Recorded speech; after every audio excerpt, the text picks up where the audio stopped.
In 1543, Nicholas Copernicus published the groundbreaking work De Revolutionibus Orbium Coelestium, which translates to On the Revolution of Heavenly Spheres. This legendary piece of work was based off of years of research and observation, and was one of the first major books on heliocentrism, or the idea that the planets revolve around the sun. Though this book and its theories were used widely by many scientists to come, it was rather unpopular at its time, simply because the church believed in the Ptolemaic model, which placed the Earth at the center of the universe. Copernicus was ridiculed as a fool and a heretic long after his death, and his book was placed on the index of forbidden books for more than a century. Now, let's fast forward in time, about 4 centuries later, to the time of the Civil Rights Movement, where a young African-American boy was brutally murdered simply for whistling at a white lady. A picture of his mangled corpse was placed in newspapers all over the United States, and there was sufficient evidence that the body did in fact belong to that of the 14-year-old Emmett Till. However, Emmett Till's murderers were never sentenced, even after they openly admitted to committing the crime. Now here we have 2 entirely different events in history, one of a ridiculed genius and another of a murdered boy. Both were essentially caused by society's mentalities. Nobody was willing to question the authority of the Catholic Church or the widespread belief that somehow being lighter-skinned made you better than everyone else. And unfortunately, when it comes to questioning society's mentalities, today we aren't really that much more inquisitive. So, what makes us so prone to being brainwashed by everything we see and hear? Well, recent studies show that it might be because of how well connected we are. The other day, I stumbled upon this mind-boggling theory, known as the 6 degrees of separation theory. Basically, it states that we are connected to any person on Earth within 6 connections or less.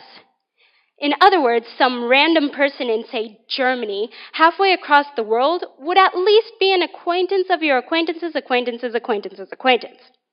Ridiculous, right? But the logic makes sense. Say I know 50 people. Each of those 50 people know 50 other people. And then, after 6 connections, the number of people total reaches above 15 billion, which is way more people than we have on Earth right now. Not to mention, it's not like the people we know are confined to a certain region. I mean, let me see hands. How many of you know someone outside of the US? Well, most of you. So, clearly our global network is currently at its peak. These are the connections which make us assimilate someone else's thoughts and feelings into our own. A great example of this is when a toddler falls down. She's completely fine until her mother gets very worried and says, "Oh, my baby, are you all right?"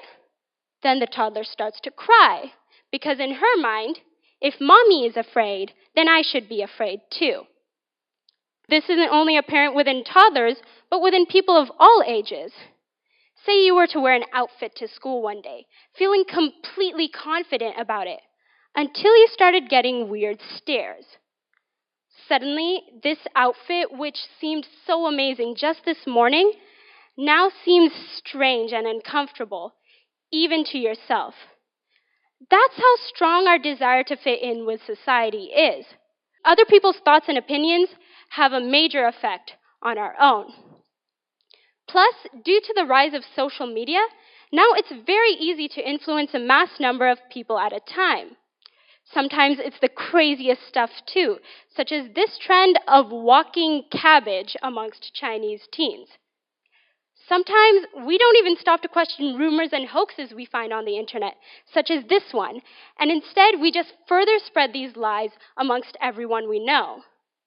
However, don't get me wrong, this well-connected social network we've built definitely does have its advantages. Suddenly, we can raise money for a noble cause within a few weeks simply by advertising for it. The amount of smoking has even decreased after the media stopped glorifying it and instead started warning us about it. However, that's where the issue lies. We feel as if we're running out of ideas when clearly we can't be. Diversity amongst our thoughts and our innovations are dwindling. And now that's where we get back to our original dilemma.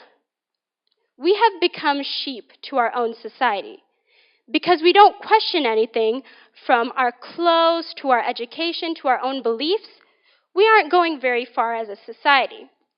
That's why the ones who do stop to question everything they see and hear are the ones who go down in history. It's really quite as simple as that. Those who defy social norms are the ones who are remembered. Now, it may not always be for the best reasons, obviously, but there's definitely a noticeable pattern. Perhaps you've seen images like these, telling us that being different is good. While this is true, it's definitely not the entire truth. The truth is, being different is so ridiculously hard, and the ones who manage to do it don't always get enough credit. Not only does our society tend to scorn differences, they're actually quite afraid of them. However, I think an individual's greatest fault when it comes to being influenced by society is not questioning it, when clearly anything could be prone to error. That history book might have gotten its information from a biased source. Your teacher might have forgotten the correct answer. Your friend might have gotten that piece of information off a shady Facebook article. Essentially, all our sources of knowledge are prone to error, and once we acquire that information and we spread it amongst everyone we know, it only gets bigger and bigger, like a worldwide game of telephone. Great scientists have often been asking us to question everything, but we never listen. So next time, why don't you raise your hand a little more? Take more initiative to learn it all for yourself. Only you can truly be your own reliable source. So first, you have to make sure you trust yourself. Thank you.